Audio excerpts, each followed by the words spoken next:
Hey there, brave souls. Welcome to LS Horror Stories, where the eerie and the unexplained come to life. If you dare, hit that subscribe button and prepare for a journey into the unknown. Tonight, we're diving deep into chilling tales that will haunt your thoughts long after the lights go out. So, turn off the lights, settle in, and let's uncover the darkness together. SCP-009 is a Euclid-class anomaly in the SCP Foundation universe. Often referred to as red ice, it is a mysterious form of water that exhibits properties drastically different from normal H2O, most notably freezing at temperatures above 0 degrees Celsius and becoming liquid at temperatures below freezing. Here's a brief backstory on SCP-009. SCP-009 was discovered following reports of a strange red-colored ice formation in a remote region near Alaska. Researchers were sent to investigate, and the anomaly was quickly contained after the initial exploration team experienced severe exposure to the substance. The red ice was unlike anything previously encountered, prompting further examination. Reversed freezing/melting points. SCP-009 freezes at 32 degrees Celsius 90 degrees Fahrenheit and melts at 0 degrees Celsius 32 degrees Fahrenheit.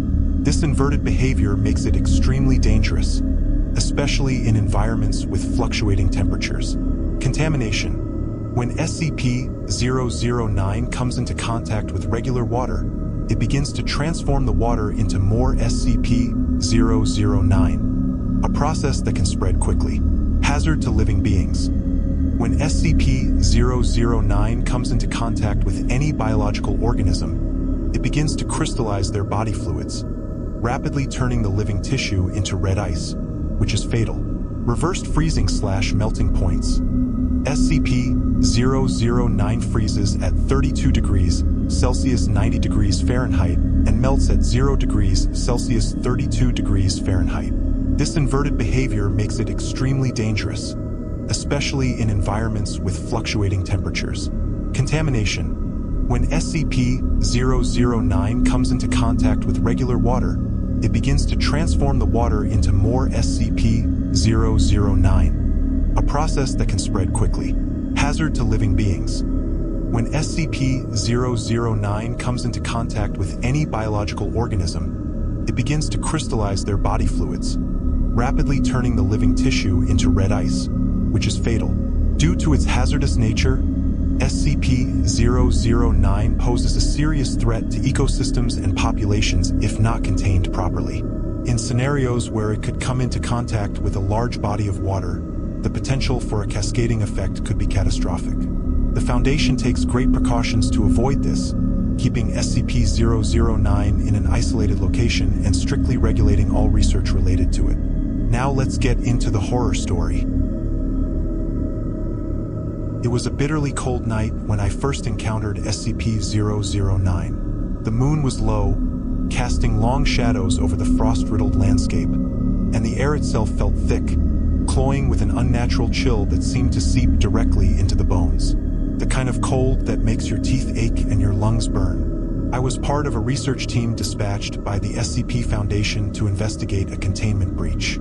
The site, a remote Alaskan outpost that had gone completely dark 3 days prior. The file on SCP-009, redacted and obscured in parts, was vague. All I knew was that it was some sort of anomalous fluid, crimson, viscous, and dangerous. The others in my team didn't know much more, only that this liquid was classified as Keter. That's Foundation speak for, we don't know how to stop it. We had been briefed on the nature of the containment failure. An unexpected power outage had disabled the outpost systems, including the climate control units. They warned us the temperature had dropped drastically, but nobody seemed to understand the gravity of that statement.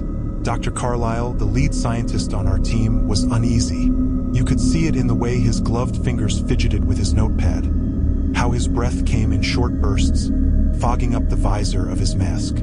Keep your suit sealed, and whatever you do, don't come into contact with the substance, he said, for the 5th time that night.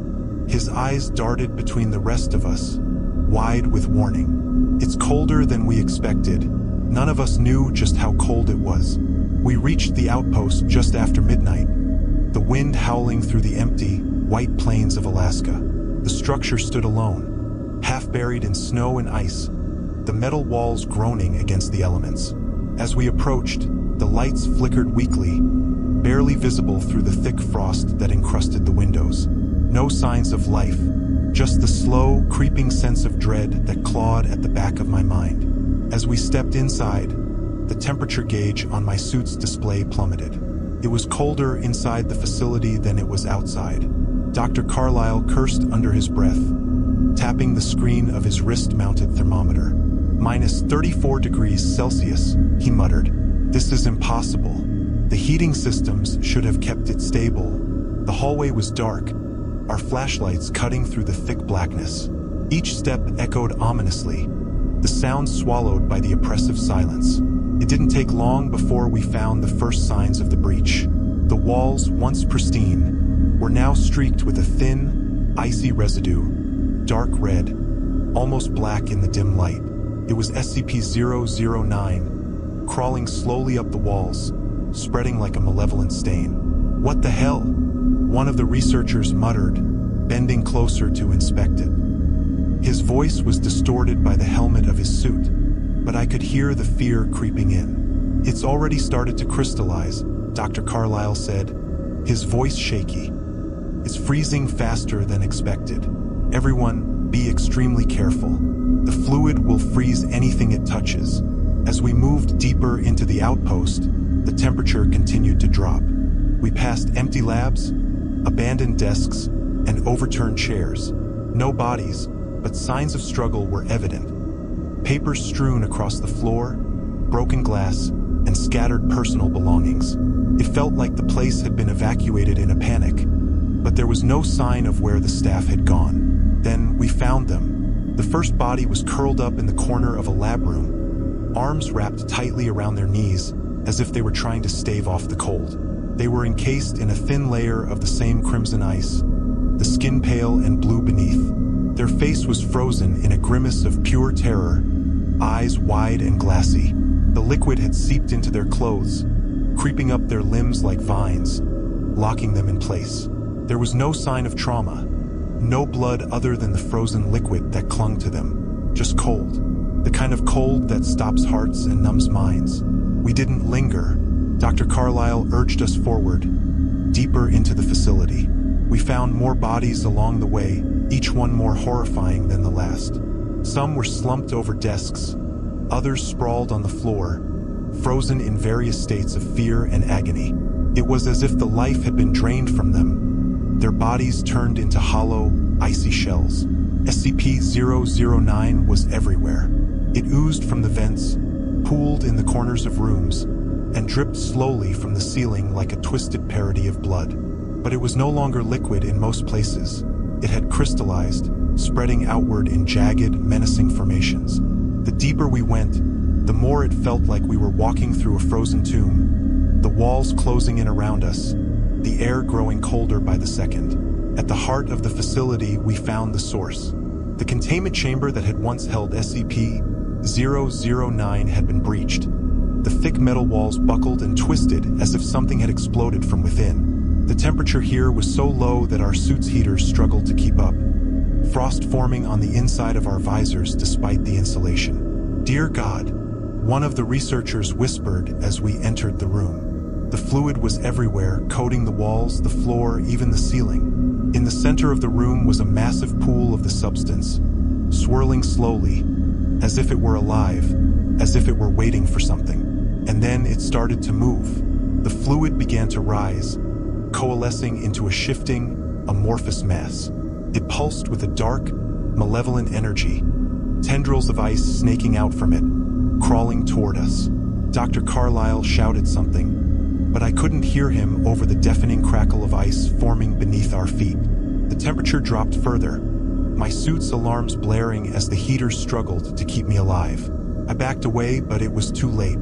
One of the researchers, a man named Andrews, stumbled, his foot slipping into a patch of SCP-009. I watched in horror as the fluid latched onto him, crawling up his leg, freezing him in place. He screamed, a raw, guttural sound that echoed through the chamber. but there was nothing we could do. In seconds, the ice had consumed him, turning him into another frozen statue. Panic set in. We turned and ran, stumbling through the frozen halls, the liquid chasing us, tendrils of ice spreading out in all directions. It was faster than us, faster than we could ever hope to be. I could feel the cold creeping in, seeping through the layers of my suit, numbing my fingers, my toes, my face. My breath came in short, shallow gasps, each one burning with the frigid air. We reached the entrance, the wind outside whipping snow into our faces. The facility groaned behind us, the walls cracking and buckling under the weight of the ice.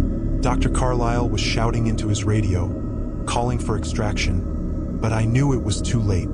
The cold had already taken everything. We barely made it to the extraction point, the helicopter hovering above, the blades kicking up a whirlwind of snow. As we were lifted into the air, I looked back at the outpost. It was barely visible now, buried under a thick layer of ice and snow. The crimson glow of SCP-009 still faintly visible beneath the surface, like a bleeding wound in the earth. It's been months since the breach, and I still can't shake the cold. Even now, sitting in my room, wrapped in blankets, I can feel it creeping in, the chill of SCP-009 lingering in the back of my mind.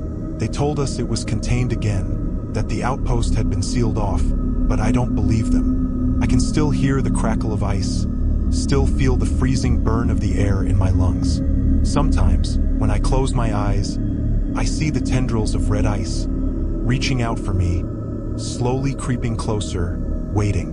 And I know that one day, the cold will come for me too. End of transmission. The SCP Foundation has done all they can to keep SCP-009 contained. But who's to say the cold won't find a way back? If you enjoyed this video, don't forget to like, subscribe, and hit that notification bell to stay updated on all things creepy. And as always, if you have a horror story of your own, feel free to share it in the comments below.